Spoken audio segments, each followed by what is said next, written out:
Ito ang siyudad ng Maasin, ang kabisera ng Southern Leyte.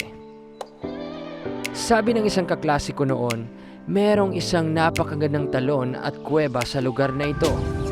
Kaya tara, samahan niyo akong bisitahin at tuklasin ang Maasin.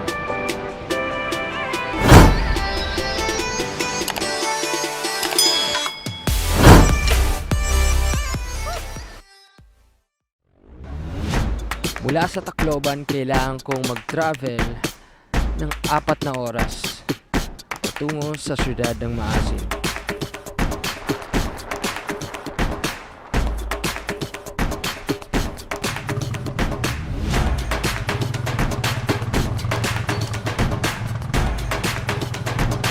So guys, ngayon kasama ko na si J. Mark. Let's go!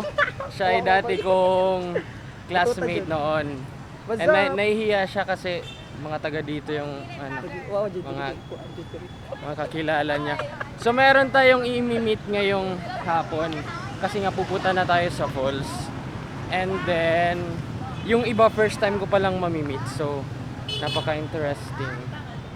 At di ko alam kung nasang exact spot sila.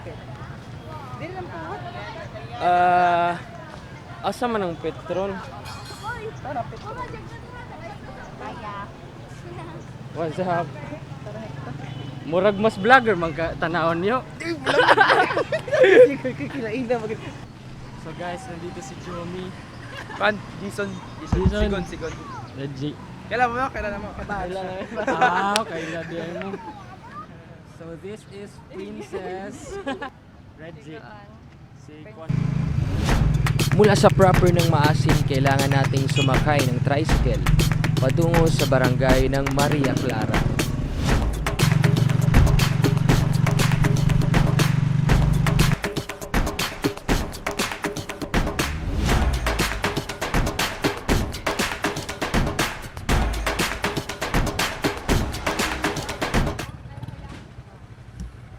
James. Reggie. Ang classmate.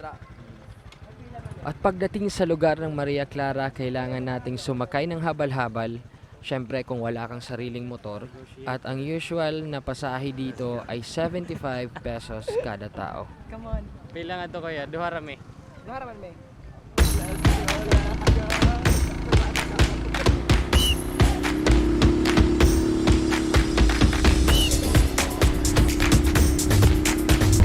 So guys, papunta na kami sa ano to? Nagnituan ko. The name? Nagnituan ko. Abala kayo. Mula sa Maria Clara, kailangan nating sumakay ng motor, humigit kumulang 15 minutes upang marating ang barangay ng Kagnituan, kung nasaan syempre ang falls at ang kuweba.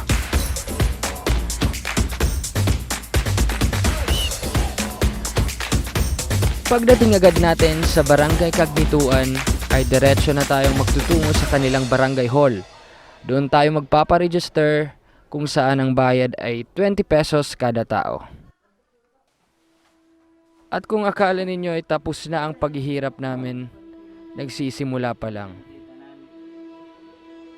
Meron pang 15 to 20 minutes na trekking papunta sa kinaroroonan ng falls at ng kuweba.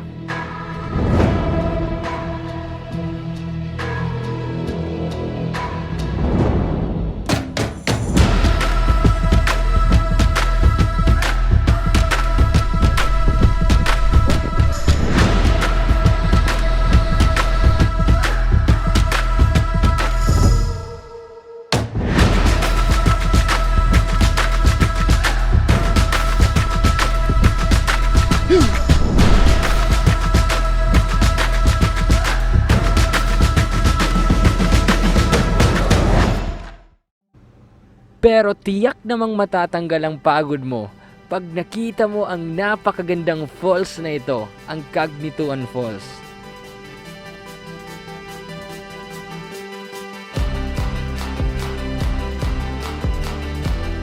Malakas ang agos at napakalinaw ng tubig.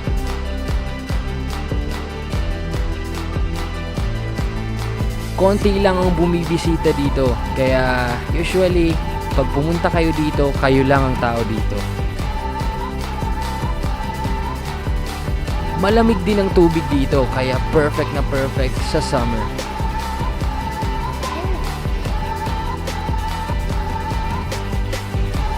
Ang height ng falls na ito ay nasa approximately 13 to 15 feet.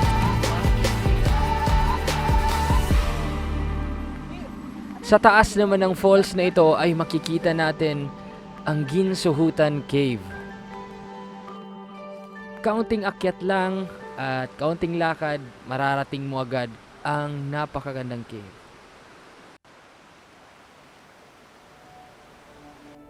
Sa unang pagtingin ko pa lang, namangha na ako sa kagandahan ng entrance ng cave na ito. Ang ibang tubig na umaagos sa falls ay nanggaling din sa loob ng kuweba.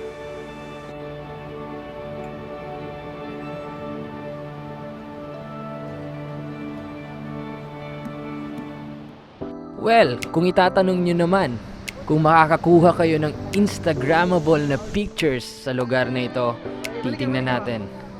Kasama ko ang mga photographers from Maasin City, kaya titingnan natin kung anong klaseng mga pictures ang makukuha natin sa lugar na ito.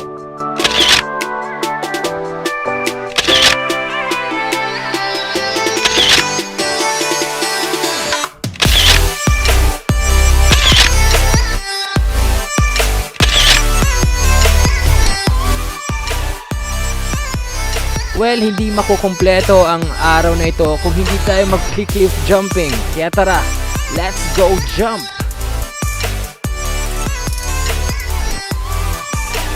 Siyempre, magpapahuli ba naman ako?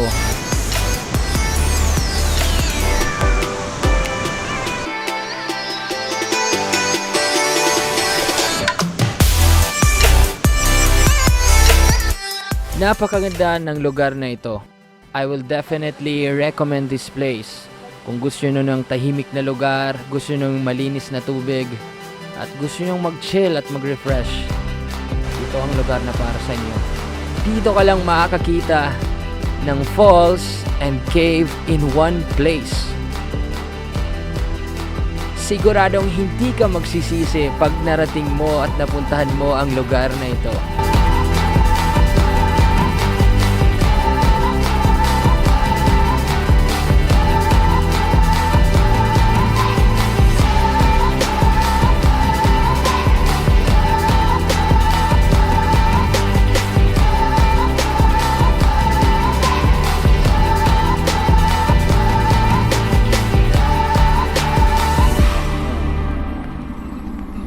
Maasin City, ikaw pa rin ang second home ko.